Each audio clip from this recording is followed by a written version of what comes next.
Hola chicos, nuevamente estamos en la sesión de nuestra materia Psicopatología 2, retomando el tema de los trastornos de ansiedad. En esta ocasión vamos a hablar de los factores de riesgo de tratamiento y de algunos modelos explicativos, ¿sí? Para dar inicio, nuestro modelo de introducción nos dice que todo ser humano cuando se pregunta sobre la existencia de alguna enfermedad o de alguna cuestión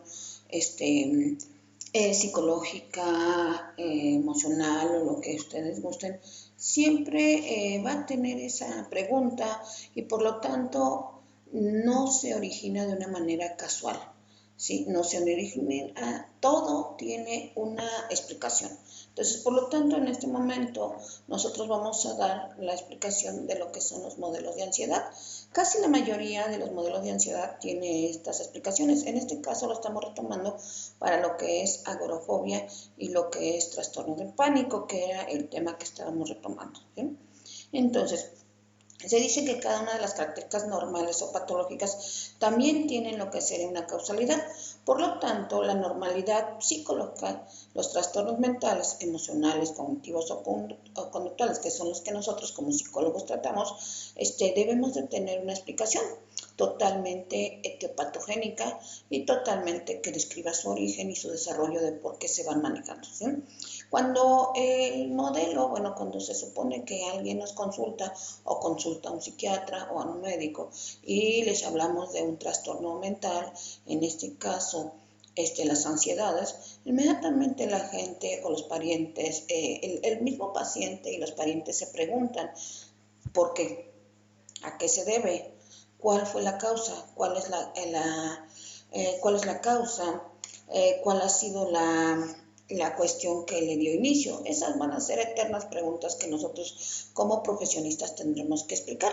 En este momento, pues vamos a dar un poquito de consideración, primero que nada, todos estos factores o todos estos elementos que yo les voy a comentar. Ustedes ya tienen un poquito de base desde lo que sería la neurofisiología y de lo que es la psicología del desarrollo, que ya son materias que van totalmente ligadas a estos temas. Entonces, cuando nosotros vamos a empezar a checar este trabajo, esta actividad, lo primero que vamos a mencionar y a tomar en la entrevista, porque nosotros tenemos formatos de entrevista, va a ser lo que serían los factores de riesgo. Otro elemento también serían los factores asociados y por último los factores de riesgo causales, ¿sí?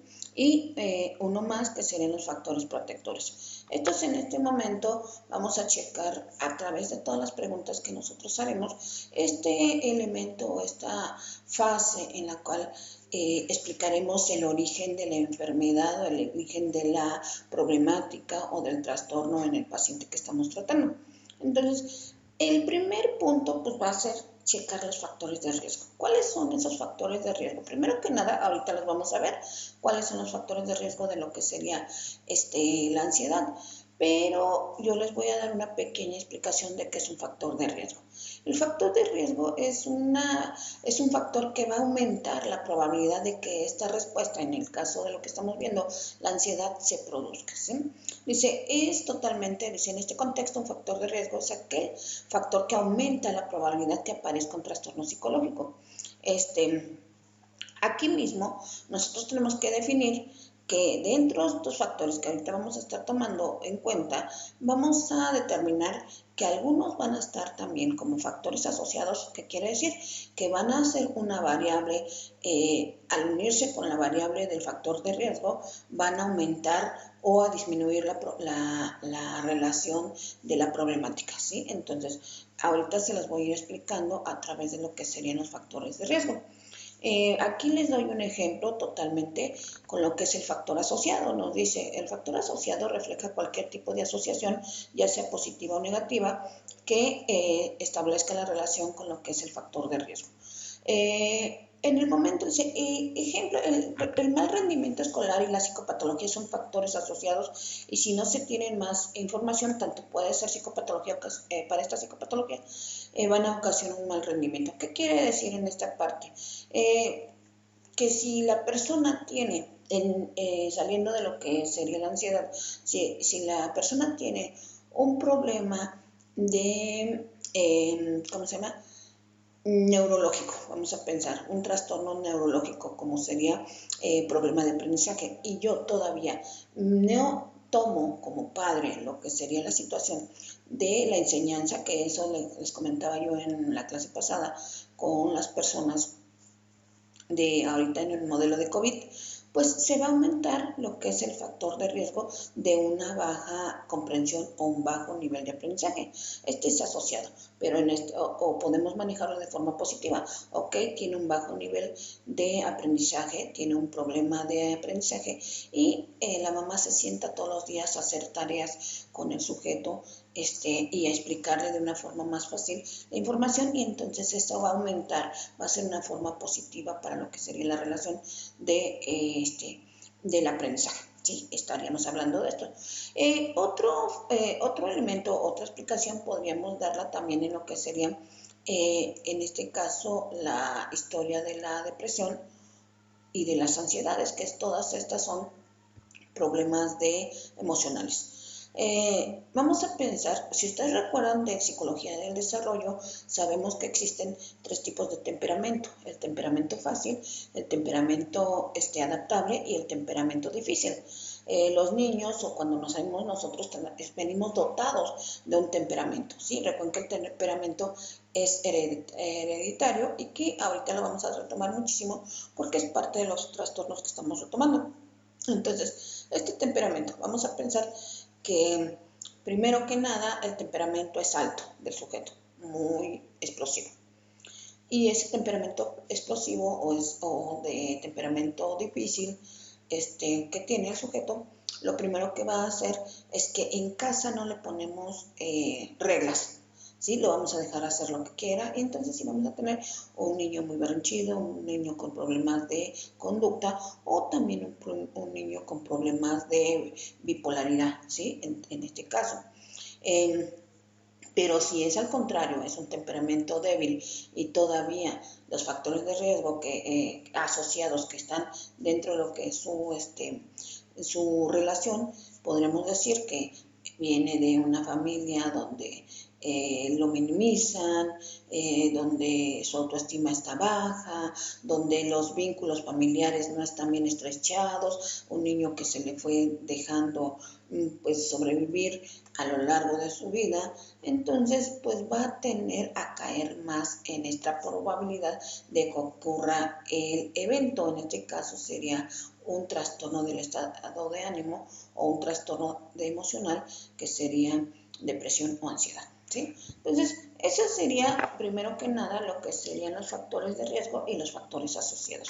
Después, como ya les mencionaba, también tenemos lo que serían los factores de riesgo causal.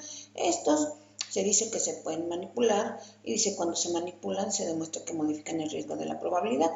Por ejemplo, si aumentando el grado de supervisión de los padres adolescentes disminuye el abuso de la sustancia de la adolescencia, se podría decir que la falta de supervisión es un factor de riesgo causal de abuso de sustancias. En este caso, volvemos a retomar el punto del tipo de padres y el estilo de crianza. Recuerden que también dentro de lo que sería psicología del desarrollo manejaron ustedes estilos de crianza como sería padres autoritarios, padres intermitentes que hoy nos dejan hacer lo que se les pega la gana y mañana les ponen reglas, padres democráticos que dan alternativa de cómo se va a manejar, y padres sacrificantes, ¿no? Que es todo le están manejando o todo le están diciendo al chico que están haciendo por su bienestar, o sea, padres sufridos. Entonces, ahí tendremos que checar cómo vamos a estar. En este caso, pues,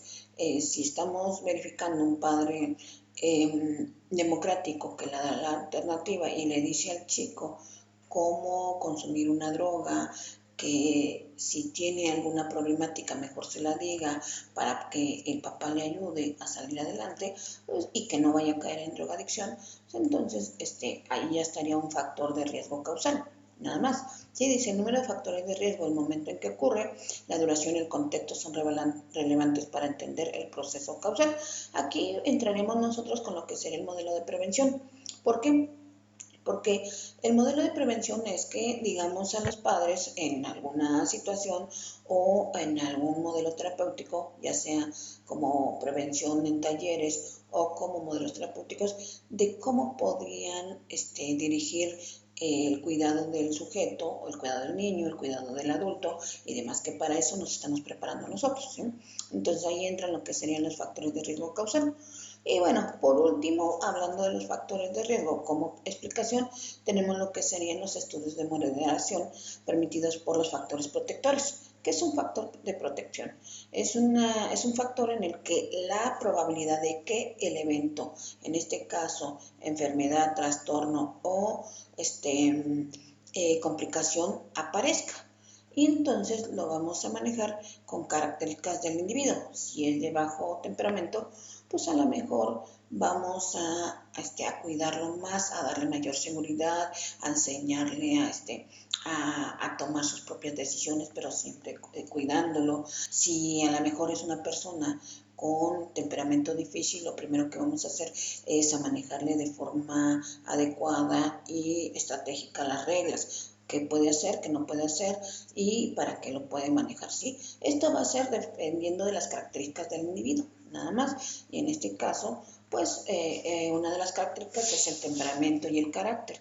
Para eso tenemos las teorías de aprendizaje, ¿sí? Ahí están los factores protectores. Y bueno, ya tomando en cuenta que vamos a estar hablando de factores de riesgo, de factores de, ¿cómo se llama?, de riesgo asociados y de factores de riesgo causal y los factores protectores, pues pasamos a lo que sería la cuestión de explicarlo dentro de lo que sería nuestro proceso, ¿sí? Dice, el significado de cualquier factor de riesgo solo puede ser entendido, considerado en el momento en que ocurre en la relación con el estadio del desarrollo. Algo que vuelvo a retomar, hace un momento se los mencionaba, era que debemos de estar bien enterados de cómo ha sido el desarrollo del sujeto. Recuerden que el sujeto tiene diferentes etapas, como sería la etapa prenatal, la etapa, ¿cómo se llama?, perinatal, postnatal, la etapa de infancia, la etapa de infancia tiene 3 etapas, luego viene lo que es la adolescencia, la edad adulta y todo. Cada una de ellas nos dan características de cómo vivirlo. Si ustedes no lo tienen o no lo manejan, o qué libros están utilizando para psicología del desarrollo, por ahí les recomiendo lo que sería Psicología del Desarrollo de Diana Papalia, ¿sí? Diana Papalia. Entonces, esta parte nos explica cada una de las fases del modelo psicológico de cómo se va manejando el desarrollo. Por ejemplo, si una persona tiene un vínculo no desarrollado, que ahorita vamos a hablar de los vínculos, en su primer año con la mamá o en su segundo año con el papá, va a tener una complicación en estos trastornos del estado de ánimo, ansiedad, depresión, ¿sí? ¿Qué quiere decir? Que no estuvo completamente al cuidado del papá o al cuidado de mamá, y bueno, ahí vamos a estar con esta cuestión. En relación al desarrollo del individuo, y cómo interactúa el proceso de desarrollo.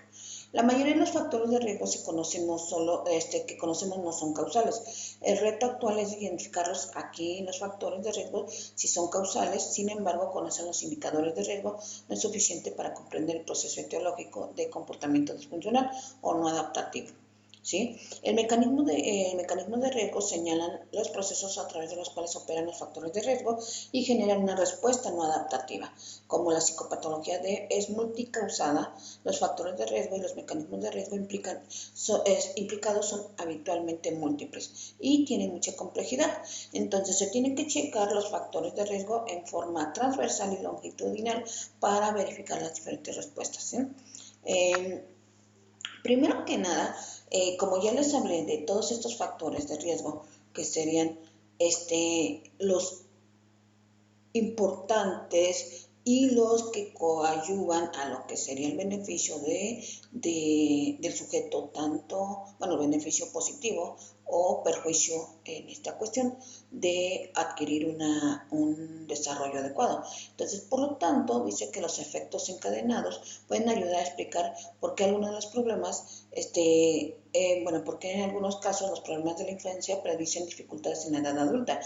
Ustedes saben que psicológicamente la infancia y la adolescencia desarrollan la etapa adulta del sujeto. ¿Cómo lo van a desarrollar? Pues eso nos lo dice tanto la teoría psicosocial de Erikson como la teoría psicosexual de Sigmund Freud.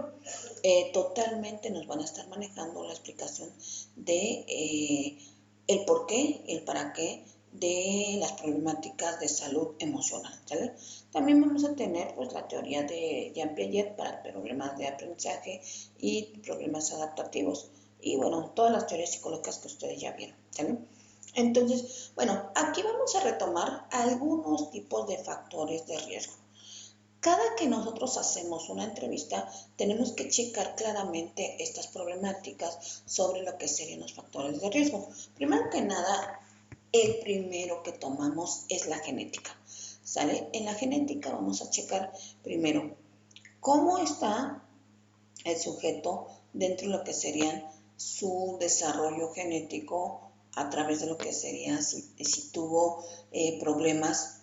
Primero que nada, si los papás tienen problemas, 4 generaciones atrás, que ahorita lo vamos a generar, ¿sí? Preguntarle cómo ha sido el desarrollo en estados emocionales, en este caso, de los papás, de los abuelos y de los bisabuelos, de los tíos en toda la línea y de los primos y todo, porque esto lo vamos a retomar en un momentito, ¿sí? También vamos a checar el origen del temperamento, si son temperamento fuerte, si es temperamento bajo, cómo están, y bueno, clasificarlo ahí. También vamos a tomar en cuenta lo que serían los trastornos de neurodesarrollo.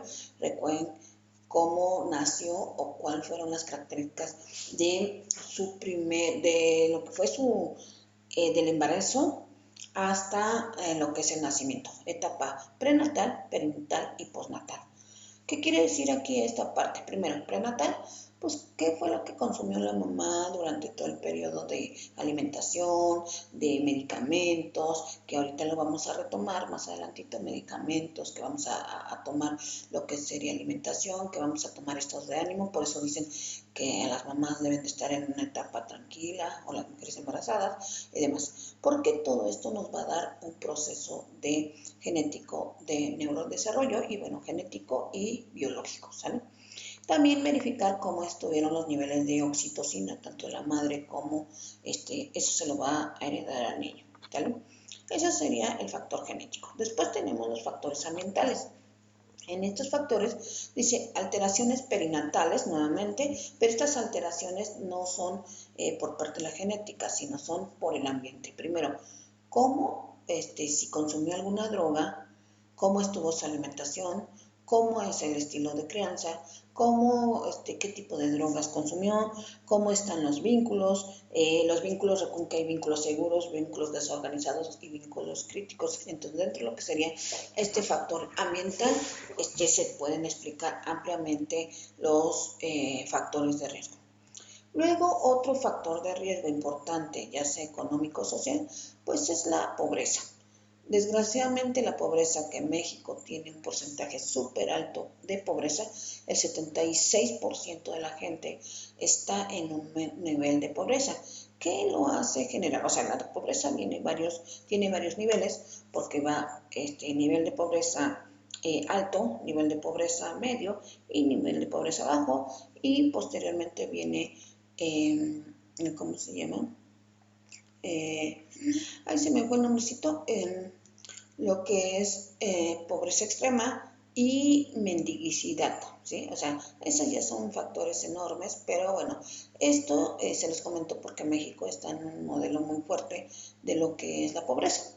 Entonces, para que una persona se considere pobre, tiene que ganar menos de 15,000 pesos al mes, o la familia tiene que haber un ingreso menor de 15,000 pesos, ¿sale?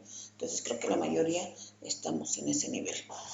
Después, adversidades sociales. ¿Qué adversidades sociales? Por ejemplo, en este caso, hemos pasado lo que serían problemas de muerte de familiares. Ahorita hay situaciones por la pandemia. He tenido alumnos que han perdido papá, mamá al mismo tiempo. He tenido personas que han perdido 4 o 5 familiares en el mismo periodo. Bueno, sería en esta época, pero en otra época, por ejemplo, podría ser el día que perdiste. Yo cada que tengo un paciente les pregunto, ¿cuándo perdiste tu primera mascota? ¿O cuál fue tu primera mascota? ¿Y cómo fue el que ya no estuvo contigo? ¿No? Eso es muy importante, aunque no lo crean, y es una adversidad social. Desgraciadamente en México también hay mucha complicación en esta adversidad social, como sería la cuestión de la separación de parejas, ¿sí? O sea, papá no está conmigo o mamá no está conmigo. Entonces, estos son elementos importantes sociales y económicos que se van dando, ¿sí? Otro factor de riesgo dentro de este grupo estaría la inseguridad alimentaria.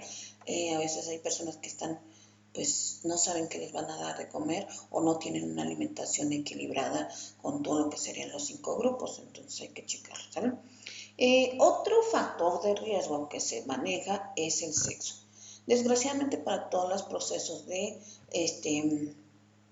lo que serían los estados de ánimo en los que pertenece la ansiedad, el sexo femenino es de muy alto riesgo, ¿sí? No quiere decir que el masculino no lo tome en cuenta, pero vamos a pensar que hay de un porcentaje de 3-1.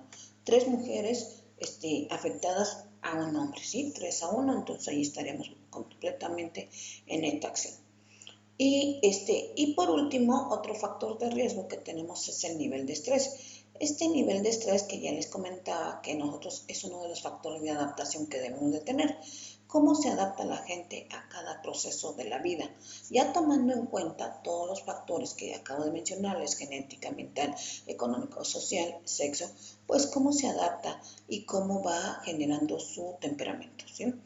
Esta parte pues la vamos a seguir explicando aquí, en este elemento o en esta diapositiva, cuando estamos hablando ahora de los factores de riesgo de la ansiedad y en específicamente de lo que sería la agorafobia y el trastorno de pánico, ¿sale? Volvemos a retomar algunas cuestiones como serían genéticos. Primero que nada, en el modelo genético se dice que los circuitos cerebrales que van a tener una relación con la amígdala y el tálamo son muy sensibles y que son sensibles o vulnerables y que van a tener un mayor nivel de estrés. Así es que si una persona que tiene daño en el modelo amígdala o en el tálamo o en lo que sería el cerebro, pues no va a tener ¿cómo dice? Va a llegarle más fuerte lo que sería los modelos genéticos. ¿Cómo lo vamos a generar nosotros o cómo vamos a saber? Primero que nada, pues vamos a indagar en las 4 generaciones que ya les comentaba de nuestro desarrollo. ¿Cómo sería? Pues la generación de nosotros como familia, la generación de nuestros padres, que es la segunda, la generación de nuestros abuelos, y la generación de nuestros bisabuelos. Pero no quiere decir que se acaba nada más papá, ¿cómo se llama? Abuelos, y bisabuelos. No, es papá y sus hermanos, bisabuelos y sus hermanos, tatarabuelos o bisabuelos y sus hermanos, ¿sí? Y de ahí primos, sobrinos, tíos y todo. Entonces, de esa manera se va checando. ¿Qué vamos a checar? Primero que nada, que la persona no haya sido una persona demasiado sintomática. Por ejemplo, vamos a pensar, si yo les pongo nuevamente el ejemplo mío como persona, en mi familia sí hubo estos trastornos o estas problemáticas de ansiedad y de depresión, de los dos estuvo. De hecho, desafortunadamente, pues uno de ellos, ya les había platicado, llegó a lo que es el suicidio. Entonces, en esta parte, pues tenemos que ver cómo vivió la vida, cómo vivió. Hay personas que viven demasiado enfermas o con demasiado dolor. Esa es una sintomatología que se va manejando. Otra con muchas enfermedades o demasiado estresada, o sea, siempre estresada, buscando. Recuerden que el origen de las ansiedades va a ser el estrés, entonces siempre va a estar estresada para todo. Y bueno, eso sería algo que tenemos que verificar. Y si los papás igual están muy estresados, tienen mucha ansiedad para crear a la familia, igual vamos a tener ese criterio que vamos a tomar como factor de riesgo, ¿sale? Ese sería el primero, factor genético. Posteriormente tenemos lo que es las etapas de vida. En este caso, las etapas del adolescente es la mayor etapa complicada para lo que es las ansiedades, agorafobia y pánico. Sin embargo, tenemos que verificar cómo estuvieron las experiencias tempranas. ¿Cuáles fueron esas experiencias tempranas? Violencia, abuso, maltrato, abandono, muerte temprana de una figura importante. Violencia, ¿cómo fue criado el niño? A golpes, abuso, desgraciadamente abuso físico, abuso sexual, abuso emocional, eso tenemos que checarlo también. Maltrato, si fue maltratado físicamente, emocionalmente o cómo vivió.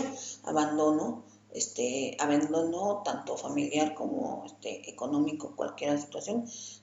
Recuerden que hay muchas personas que viven solas o que desgraciadamente los papás nada más se hacen presente de una forma pues económica, ¿no? O sea, dice, pues tienen dinero y no pasa nada. Entonces ahí tenemos muerte temprana de familiares, como serían papá, mamá, abuelos, o con lo que se están manejando o están viviendo cercanamente.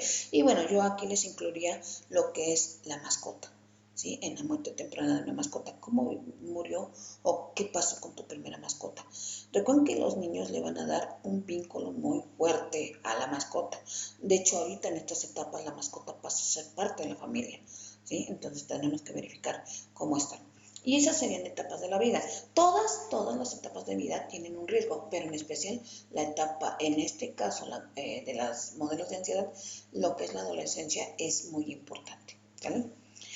Luego tenemos lo que sería el modelo o factor de riesgo ambientales. Los estilos de vida, ya les hablaba yo de estilos de vida demasiado sacrificantes o demasiado autoritarios llevan a personas con ansiedad. ¿Por qué? Porque definitivamente los tienen súper estresados. ¿Qué quieres ser autoritarios? No te doy permiso, me tienes que manejar cosas en casa, ¿sí? ¿Qué es lo que se va a ser muy directivos con los hijos, ¿no? Y ahí tenemos estilos de vida. Los vínculos, ¿qué vínculos? ¿Cómo nos llevamos esos vínculos? Ya los vieron ustedes con Bowler, también en Psicología del Desarrollo, pero tenemos el vínculo organizado, el vínculo desorganizado, el vínculo afectivo, todos estos vínculos que cada uno pues va a saber cómo se está llevando, ¿sí? Eso de que dejo al niño solo, eso de que lo estoy cuidando, eso de que lo estoy sobreprotegiendo, cómo están los vínculos, ¿sí? ¿Y cuáles son los vínculos? Papá, mamá, el primero es la diada, que es el de niño y madre. Diada es todo el primer año, año y medio, que se va a la diada y que si no existió ese vínculo, desgraciadamente ahí eso lo vamos a retomar más adelante, pero va a tener lo que sería una depresión o rasgo de depresión. Y, por ejemplo, en el segundo, que sería el vínculo madre, hijo y padre, que sería la triada, del año a los 3 años, pues aquí se dan las ansiedades, ¿sí? Esas ansiedades donde el papá no le dio la confianza, la seguridad y la emoción adecuadamente al niño. Y bueno, ya tenemos esos vínculos. ¿Qué tipo de deportes estamos manejando? Deportes donde el niño saque todas sus emociones o del niño se conflictúe.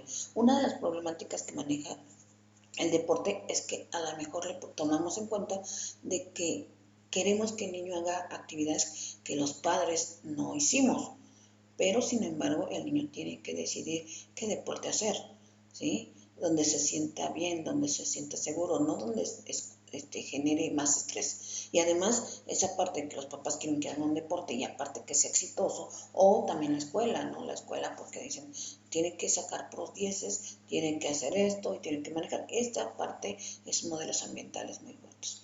El consumo de sustancias, tanto para la familia como para los chicos, esas sustancias se van a a combinar con el siguiente factor, que serían los medicamentos. Hay gente que consume medicamentos desde pequeños. Desgraciadamente ahorita se ha dado un auge tremendo de manejar la conducta o el estrés de los niños con medicamento, como sería, y darle otro trastorno, como sería los trastornos de conducta. Y esos trastornos de conducta pues ya te dan Ritalin, ya te dan benzodiazepina, ya te dan algún elemento y están tratando al niño con alguno de ellos. ¿Sí? Por lo tanto, es importante que nosotros chequemos que este tipo de medicamentos, primero, no sean opiáceos, que no sea, por ejemplo, para los adultos, y se lo comento para ustedes, manejar lo que sería no tomar mucha metoclopramida, que es un medicamento para el estómago, para regular lo que sería procesos de alimentación, pero que te causa muchísima ansiedad. ¿Sí? También manejamos lo que sería la cafeína. La cafeína es adecuada, pero no para personas con ansiedad, y segunda, no tanta, ¿sí? Porque hay gente que se dedica a tomar por café. Todas las bebidas energizantes van a tener, por ejemplo, taurina, guaraná y estimulantes que son totalmente conflictivos. Por lo tanto, yo les pido, y siempre les he dicho a mis alumnos, tengan mucho cuidado con lo que serían las bebidas energizantes que te venden hasta en la esquina de las carreteras, ¿no? O sea, de lo que serían las esquinas de las paradas, recuerden que te venden, bueno, no voy a decir marcas, pero ahí te venden 2 que 3 energetizantes, y que eso te causa ansiedad, y que si nosotros hiciéramos un estudio estadístico, muchos de ellos ocasionarían accidentes automovilísticos, ¿saben? Y bueno, otro elemento importante que también ahorita está muy metido en la sociedad son los productos para quitar peso. ¿Sí? La gente quiere tener estéticamente una postura, una acción corporal, y no se da cuenta que se está haciendo daño para ansiedad o depresión, porque es para los dos. Ahorita a lo mejor lo estoy enfocando nada más en esto, pero yo les aclaro que estos mismos elementos en cierto momento los vamos a retomar para las otras ansiedades que vamos a continuar, y para lo que serían los trastornos de adaptación y depresión. Entonces ya tenemos esto. Y por último, enfermedades. Las más comunes son hipotiroidismo e hipertiroidismo, que son las que más causan problemáticas para la ansiedad, pero sin embargo también tenemos lo que sería la diabetes, también tenemos lo que es la hipertensión, y tenemos lo que serían los trastornos crónicos degenerativos, que serían los dolores que les había comentado. ¿Sí? Entonces, vean, en esta cuestión, pues estamos hablando de los factores de riesgo y ahora cómo podremos nosotros prevenir toda esta acción. Para esto, pues vamos a tener dos modelos explicativos de lo que serían las ansiedades, y en específicamente la agorafobia y el trastorno de pánico, ¿sí? Este modelo explicativo, primero que nada, nos dice que los acontecimientos vitales estresantes experimentados ante una situación de amenaza real o la observación de las consecuencias en otras personas ante situaciones de peligro. Tenemos varias teorías nosotros para poder explicarlo, y en este caso utilizaremos la teoría del aprendizaje social, ¿sí? ¿Cómo va a ser? Recuerden que todas las ansiedades son casi, aparte de que tenemos todos los factores de riesgo que les acabo de mencionar, tenemos un factor de aprendizaje, ¿sí? Factor de aprendizaje, y entonces, cargamos con la herencia, que ya hablamos cuál es la herencia, cargamos con lo que sería el ambiente y con el estilo de vida o estilo educativo que se tiene, ¿sí? Uno de los problemas más fuertes va a ser de los padres autoritarios o los padres sobreprotectores. Ambos son riesgosos, ¿sí? ¿Por qué? Porque no dejan que el sujeto saque su temperamento y lo equilibre en el mundo. Entonces, va a tener lo que sería el factor, en el caso de el factor de herencia y el ambiente, pues va a tener lo que serían contingencias educativas y ambientales.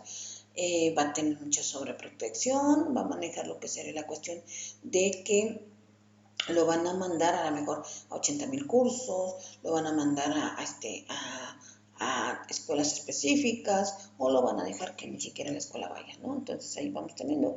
Todo eso nos va a llevar a un elemento importante, que sería la vulnerabilidad. ¿Cómo es vulnerable el sujeto? Dice, la vulnerabilidad va a tener lo que sería la ansiedad, y va a tener sesgos de atención, atencional y malestar fisiológico. Una persona empieza a sentirse mal, por ejemplo, si yo les hablo de un caso importante que tengo, de un chico que sufre muchísimo de ansiedad, pero esa vulnerabilidad es porque los papás le están exigiendo que cumpla un modelo educativo que ellos nunca cumplieron. O sea, los papás no tienen una carrera profesional y este chico acaba de iniciar su carrera profesional, pero los papás ya lo están viendo como el exitoso, ¿cómo se dice? Ingeniero, está estudiando ingeniería, el exitoso ingeniero, pero lo estresan porque dice que para ser exitoso tiene que sacar 9 y 10. Ahora imagínense ustedes como estudiantes, ¿qué ingeniero o qué persona, qué carrera te da 9 y 10? Bueno, sería muy complicado, porque desgraciadamente para los promedios adaptables serían entre 8, 9 y 10, ¿sí? Y tendrás que ser un matadito para tener los 9 y 10. Entonces hay que checarlo, chicos. Y eso, pues, la exigencia que está dando a los padres, el chico está teniendo mucha ansiedad. En este caso es una ansiedad, como sea, generalizada, porque ya empezó a tener malestares fisiológicos y malestares dermatológicos, que sería expulsión totalmente de granitos y barros en la cara, ¿sí? Entonces, bueno, ya tenemos ahí toda esta parte. Tiene que buscar lo que sería la forma de cómo inhibir o evitar esa conducta. Y bueno, ahí tenemos. Agregando estos dos últimos que se van manejando acontecimientos vitales, pues primero que nada los papás le están cargando su existencia, ¿sí? Le están cargando, tú debes de ser mejor, tú debes de ser una persona exitosa, no como tu padre, no como tu madre, ¿sale? Entonces cada quien recuerda que es uno de los factores que no debemos de manejar, que sería exigirles a los hijos algo que no somos, ¿sí? Y bueno, lo estaremos explicando en este momento con lo que sería la teoría del aprendizaje social, que ustedes recuerden que esa nos las explica Bandura. ¿Sí? Bandura, y bueno, ya tenemos otro modelo que también sería integrador y que vamos a estar checando, que ya todos los factores los estuvimos manejando. Pues tenemos la herencia, nuevamente checar cómo está la herencia, cómo está la herencia ambiental, el modelo modelador, el modelo cómo fue totalmente el modelo educativo. En este caso tendríamos lo que sería el modelo autoritario totalmente, o la falta de calidez, poco cariño que se le da a los hijos. O sea, sí existen los papás, pero nunca se les dio cariño, nunca se les dio amor, nunca, siempre los vínculos estuvieron rotos y pues nada más era un padre o una madre que proveían, pero no daban situaciones emocionales, ¿sí? Y esto pues nos expone al estrés. Hay un modelo de estrés agudo en etapas tempranas de desarrollo, ¿sí? El niño nunca fue querido, el niño nunca tuvo esos vínculos y bueno, esto va a tener alteraciones. En el caso fisiológico va de cortisol y nuevamente retomamos lo que sería la amígdala, el hipocampo y lo que es la corteza prefrontal. Sí, esta alteración de liberación de cortisol. Para el estrés el cortisol debe de liberarse, pero no a grandes niveles. Entonces por eso vamos a tener esa vulnerabilidad. Si nosotros quisiéramos ahorita que les hable del tratamiento, pues con estos tratamientos, depende del que quieran, va a disminuir el cortisol, aumentar la GABA, que es uno de los neurotransmisores que te va a tener la tranquilidad para poder manejar lo que es la ansiedad, ¿sí? Tenemos otro elemento que sería la vulnerabilidad, hipersensibilidad de la ansiedad, neuroticismo, afectividad negativa. ¿Cómo va a ser el neuroticismo? A través de lo que sería el temperamento, ¿sí? Una persona que ya viene cargada con un temperamento fuerte y que definitivamente cada emoción que le llegue, cada acción, pues la vamos a tener un poquito complicada, ¿sí? Y bueno, toda ansiedad, desde el modelo psicoanalítico, se explica con una neurosis, ¿sí? Esta es una neurosis fóbica, una neurosis de ansiedad, una neurosis obsesiva compulsiva y una neurosis de carácter. ¿Qué quiere decir de carácter? E hipocondriasis. Esta cuestión, bueno, ya los explicaremos en las otras clases, pero sin embargo, por ejemplo, la parte importante del obsesivo compulsivo o de carácter, pues siempre va a dañarse a sí mismo. Un neurótico siempre se daña, se siente culpable. Entonces es importante que lo manejemos, ¿sí? Y bueno, en este caso retomamos nuevamente qué periodos son los más complicados. La pubertad, la adolescencia, los acontecimientos estresantes que ya se los dije, muertes, pérdida de trabajo, complicaciones, todo se va a dar. Y cómo lo estoy aprendiendo en mi casa, ¿sí? Y eso me va a dar crisis de angustia, trastornos de angustia y me va a generar agrofobia y crisis de pánico totalmente, ¿sí? Ok, chicos. Todos estos son la forma o los factores de riesgo que nosotros tenemos para, para que pueda surgir un trastorno de ansiedad. Yo se los hablo así de ansiedad porque son todos, ¿sí? Pero en este caso estamos retomando lo que sería ansiedad agorafóbica y la ansiedad de pánico. Aunque también vamos a retomar todos estos elementos y se los digo porque si les llego a repetir la información, pues nada más es para cumplir lo que sería nuestro programa, pero sin embargo, las ansiedades se utilizan casi los mismos términos para poder manejar tratamientos. ¿Qué buscamos en las ansiedades? Primero, los objetivos de la ansiedad. De tratamiento de ansiedad buscamos aliviar los síntomas, que quiere decir bajar el nivel de estrés y que la persona sea adaptable, ¿sí? Evitar secuelas porque esto trae, dependiendo del tipo ¿cómo se dice?, de ansiedad, pues va a traer secuelas diferentes, ¿sí? Entonces, ¿qué es lo que vamos a manejar? Vamos a adaptar nuevamente al sujeto y se va a ayudar o asesorar a la resolución de problemas psicosociales. ¿Cómo voy a manejar todo esto? Desde pérdidas, duelos, trastornos de adaptabilidad, pérdida de trabajo, pérdida de cualquier cosa que me está dando ansiedad, ¿sale? Y bueno, nosotros tenemos diferentes tipos de tratamiento. En este caso a nosotros nos interesa el tratamiento psicológico, pero sin embargo también tenemos que conocer el tratamiento farmacológico y el tratamiento herbolario y el físico rehabilitador, ¿sale? Entonces todos estos tratamientos los vamos checando y entramos primero con el tratamiento psicológico. Este tratamiento psicológico se va a dar a través de los diferentes modelos de psicoterapia. Dice, la psicoterapia es un proceso de comunicación interpersonal entre un profesionista experto, que sería el terapeuta, y que en este caso, si ustedes deciden ser psicólogos clínicos, pues van a entrar a ser el terapeuta. Dice, y un sujeto necesitado de ayuda por problemas de salud mental, que sería el paciente, que tiene como objetivo producir cambios para mejorar la salud mental del segundo. Con el propósito de hacer desaparecer, modificar los síntomas existentes, atenuar o cambiar los modos de comportamiento, promover el crecimiento y desarrollo de una personalidad positiva. Cuando nosotros estamos manejando lo que sería esta parte de promover y desaparecer la sintomatología, primero desaparecerla y después promover lo que es el crecimiento y el desarrollo adecuado del sujeto, es nuestro objetivo. ¿Cómo lo vamos a lograr? A través de diferentes modelos de terapia. En el caso documental, pues tenemos lo que serían terapias de exposición. En estas terapias de exposición nosotros hablamos de que consisten en confrontar al paciente en una forma gradual. ¿Qué quiere decir? Que si yo manejo lo que sería en este caso agorafobia, lo voy a tener que enfrentar a lugares donde ya sea abiertos, cerrados, a cines y demás, para que él vaya poco a poco adaptándose a ello.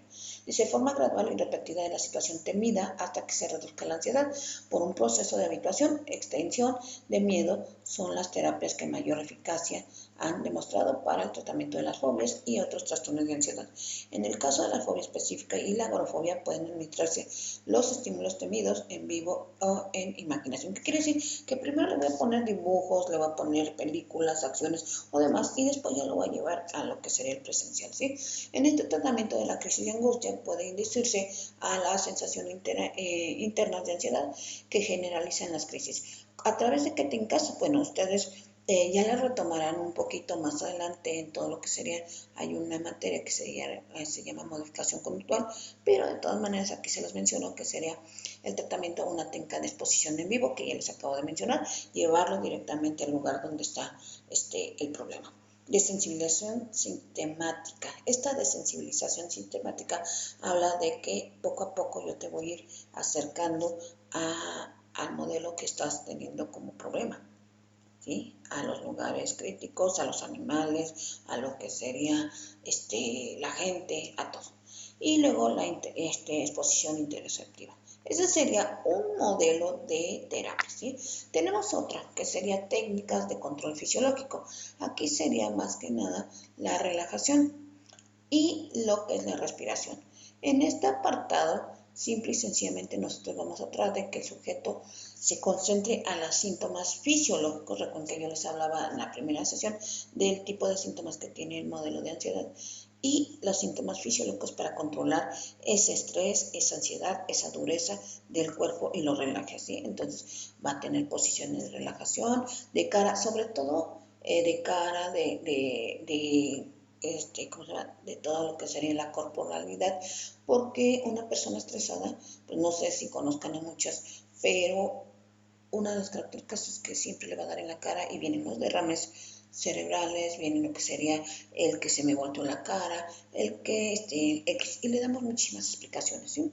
Entonces, el que se me paralizó la pierna, el que no me puedo mover, y bueno, medio otro problema muy fuerte de esto que da una enfermedad es la lumbalgia. Hay que checarlo, verificarlo ampliamente el nivel de estrés que se va manejando.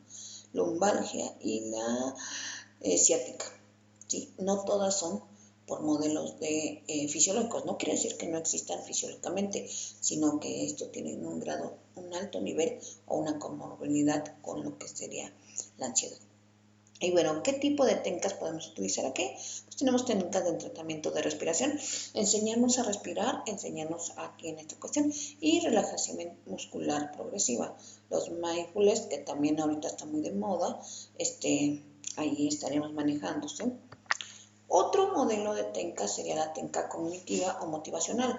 Estas técnicas están manejadas para que los pacientes hagan una modificación y controlen sus emociones. O sea, yo tengo que enseñarme a cómo controlar mis emociones a través de qué técnicas. Psicoeducación. A ver, ¿qué vas a hacer? Primero psicoeducación y solución de problemas, que serían importantes, ¿sí? ¿Qué pasa o qué logro hacer cuando me estoy estresando en la escuela? ¿Qué pasa cuando viene la etapa de exámenes? ¿Cómo me puedo educar? Y ahí estaríamos manejando esta parte. Entrenamiento de autoinstrucciones. Paso a paso hacer instrucciones para cómo lograr una reducción de ansiedad. Por ejemplo, el primer paso es poner mi mente en blanco, y el segundo paso es relajarme, sentarme. El tercer paso es pensar claramente la acción para que pueda yo poder seguir esta acción. Cuarto paso, y así le vamos dando pasos y pasos para poder llegar a lo que sería a la relajación, a lo que sería solucionar un problema. Por ejemplo, creo que por ahí hay muchas cosas, o que nos dicen, oye, a ver, primero piénsalo. ¿El problema tiene solución? Sí, ¿no? Esto lo manejamos con lo que serían las técnicas de resolución de problemas, que serían los flujos, ¿sí? Los flujos de resolución de problemas. ¿Sí o no? ¿Y qué pasa? Por ahí hay muchos chistosos para lo que es la cuestión psicológica, pero sin embargo no quiere decir que no se puedan hacer dentro de lo que sería esta parte, ¿sí? Sobre todo porque la gente se estresa demasiado. Por ejemplo, vamos a poner que la etapa de exámenes. ¿Qué tienes que hacer? Estudiar, ¿ok? Si estudias, estás casi en un porcentaje de que pasaste o no. Y dices, pues no sé, pero si no pasas, ¿qué pasa? ¿Sí? Y entonces ya vamos dando ese flujo, como el que les acabo de enseñar, dentro de lo que serían los factores de riesgo. Sí, otro, la reconstrucción cognitiva. A veces tenemos esquemas muy dañados en nuestra mente. Esos esquemas dañados, pues quiere decir que toda la gente, por ejemplo, que me acerque yo no fui querida en mi infancia, a mí me rechazaron mucho mis papás, mi familia y todo, y entonces voy a tener esa complicación en el modelo de pareja. Y cuando me quiero enfrentar a un modelo de pareja o que una persona se acerque a mí, siempre la voy a rechazar, pero voy a tener esa ansiedad de que quiero tener una pareja, pero no sé cómo tenerla. Y ahí estaríamos reconstruyendo cognitivamente y psicoanalíticamente, ¿sí? Y bueno, tenemos lo que sería reforzado positivo, que eso es muy común, ¿sabes? Otras técnicas importantes que ahorita ya nos están dando son las técnicas de las nuevas tecnologías o las TICs, ¿sí? Para que hay modelos de realidad virtual, realidad aumentada y tratamientos cognitivo-conductuales informatizados por internet y juegos, ¿sí? Hay juegos y materiales que te van a ayudar a esto, pero eso ya tendremos que estar en una clínica, en una situación que nos esté permitiendo mejorar nuestra salud.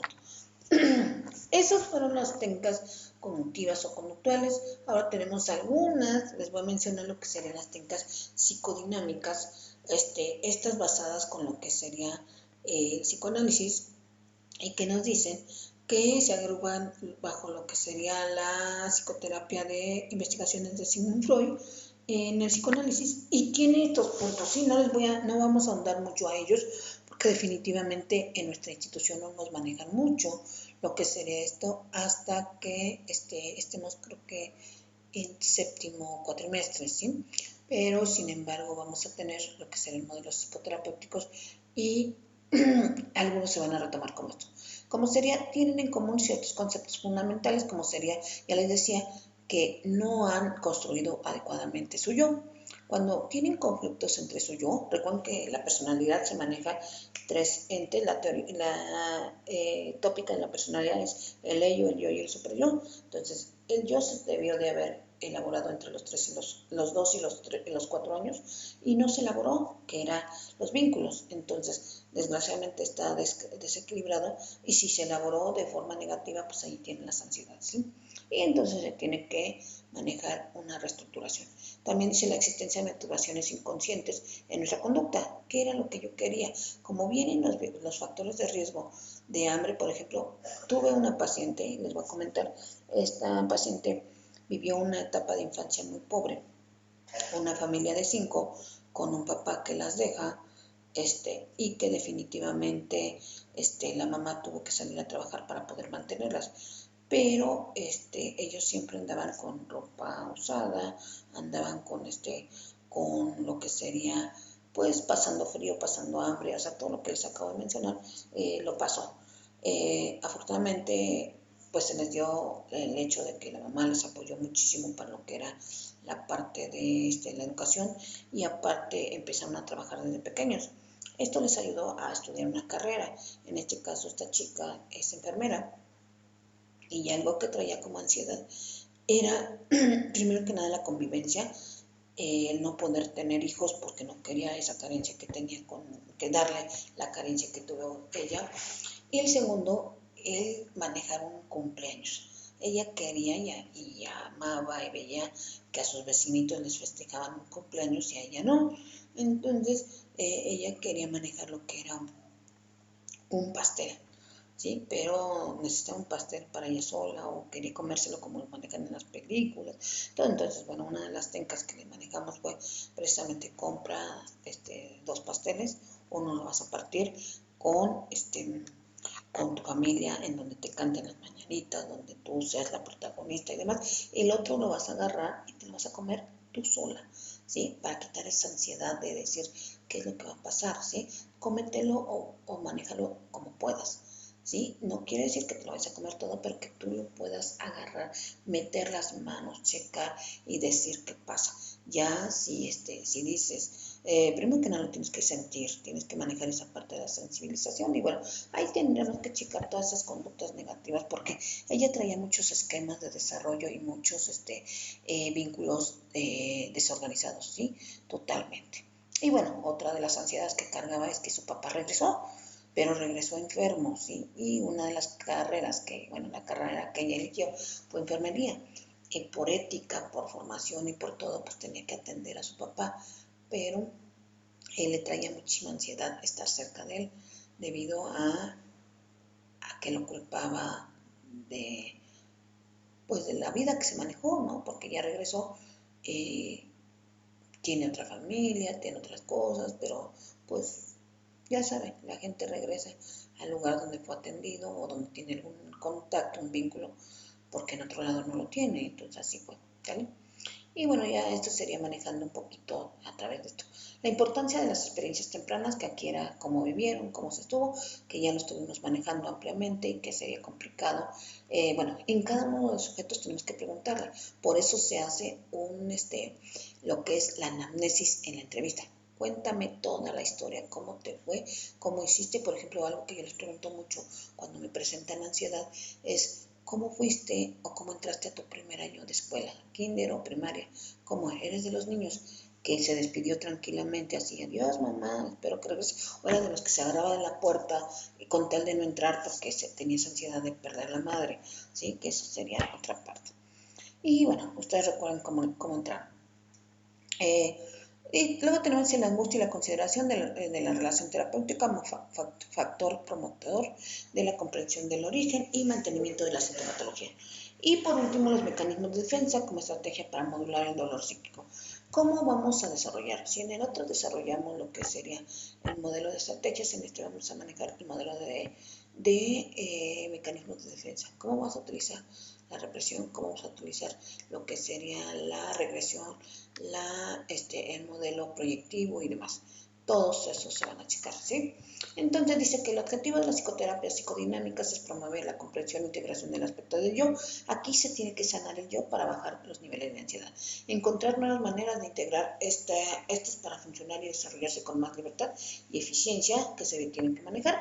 Y por último, algunas de las técnicas que se incluyen entre lo que serían las psicoterapias psicodinámicas son las psicoterapias breves y las psicoterapias de grupo. ¿Cómo la vamos a manejar? Bueno, pues ya saben, contar o hablar un poco sobre lo que sería su problemática arduamente o contarle a un grupo ya sea de por qué inicié o por qué me dan ansiedad, ¿sale? Y bueno, aquí tenemos lo que sería un poquito de la terapia familiar de breve. Entender a la familia como un conjunto de elementos que interactúan entre sí y que hace que las personas persistan en actividades que manejan vivos los problemas. Se formulan en una proposición de acción que favorezca los cambios deseados para resolver las quejas, y el paciente y su familia complementan los procesos sin pretender acompañarles hasta el final de la solución y sin que toda la familia acuda a la consulta. ¿Sí? Entonces, ¿qué quiere decir? Que voy a tener a lo mejor, bueno, yo lo que hago es tener una sesión con el paciente y después, 2 sesiones con el paciente y una con la familia, para que recuerden que estamos en el modelo multidisciplinario y se tiene que apoyar de todo. Otro modelo de terapia sería el modelo de cónsul o consejo asistido. No quiere decir que voy a dar consejitos, voy a saber qué tipo de consejo o cómo guiar a la persona para manejar sus relaciones de autocontrol, para manejar los recursos personales y crecimiento que tiene, con qué cuentas y cómo puedes utilizarlos, ¿sí? Cómo se explora el paciente en problemas desde una comprensión eficaz y para manejar lo que serían los objetivos y metas que está persiguiendo, nada más, ¿sale? Y bueno, aquí tenemos esta parte. Estos posteriormente los vamos a estar checando totalmente, porque la ansiedad generalizada, dice, el tratamiento psicológico debe plantearse técnicas que permitan al paciente aprender a controlarse paulatinamente, teniendo en cuenta que es previsible un aumento de la sintomatología. Recuerden que todos los modelos de ansiedad siempre te van a empezar con un modelo de fisiológico, en lo que sería a lo mejor comezón en las manos, ansiedad, taquicardia, sudoración. Entonces tenemos que estar prevenidos para manejar y dotar al sujeto de recursos que pueda manejarse en ese momento, ¿sí? Y bueno, para esto dice las características esenciales del trastorno de ansiedad es la presencia de crisis recurrentes de ansiedad. Antes de que ocurra el problema, siempre va a haber una crisis. Entonces hay que checarlo en qué momento me está dando la crisis y por qué. El tratamiento de trastorno de angustia es un tratamiento continuo que pretende la supervisión y la supresión de la crisis de pánico y la prevención de recaídas. Va a durar un rato lo que es nuestro tratamiento, más o menos se maneja entre 4 y 6 meses, y además para que se dote totalmente de las características que pueda manejar el sujeto. No se va a quitar la ansiedad. Recuerden que todo trastorno, todo, no nada más los de modelos de emocionales, todo trastorno se va a mantener. Solamente debemos de dotar al sujeto que en el momento en que ocurra, yo tengo herramientas y elementos y características en los cuales voy a utilizar como un elemento de recurso personal para poder apoyarme, ¿sí? Nada más. Entonces, cuando nos dice que el tratamiento de trastorno de angustia o con agorafobia, este tratamiento se tiene como objetivo principal reducir la forma consistente de la frecuencia, duración e intensidad de las crisis respecto a las restringidas ante el proceso de diagnóstico y abordaje terapéutico. Totalmente, ¿sí? La relajación aplicada y la terapia centrada en el cliente como terapia de efectos probables, beneficio en el tratamiento de los trastornos de ansiedad, las guías canadienses basadas en los metaanálisis revisados de la TCC y los trastornos de ansiedad. Todo lo que les di en los primeros modelos de TENCAS es de la TCC, ¿sí? Para que nosotros estemos checando qué es la TCC, terapia cognitivo-conductual, ¿vale? Tratamiento de crisis de angustia o pánico. Se debe tener en cuenta que los episodios de la característica afectan de forma importante la vida de la persona que la padece. Se puede mejorar ocasionalmente, pero no suele desaparecer a menos que se reciba un tratamiento adecuado. Se recalca el papel del terapeuta cognitivo-conductual como estrategia psicoterapéutica para lo que sean los modelos de ansiedad, ¿sí? Esas son las formas psicológicas que nosotros podemos abordar nosotros como profesionistas. Sin embargo, como ya saben que es un tratamiento multidisciplinario, y si está muy alto el nivel de ansiedad, la sintomatología de ansiedad, vamos a requerir tratamiento farmacológico. Este tratamiento farmacológico lo que tiene que hacer es controlar el factor genético y biológico de los neurotransmisores del sujeto, como es la oxitocina, disminuir o acomodar, reducir la sintomatología de la amígdala, del tálamo, y generar los neurotransmisores que se requieren, ¿sí? Totalmente, como es la GABA y como lo es la oxitocina y la serotonina.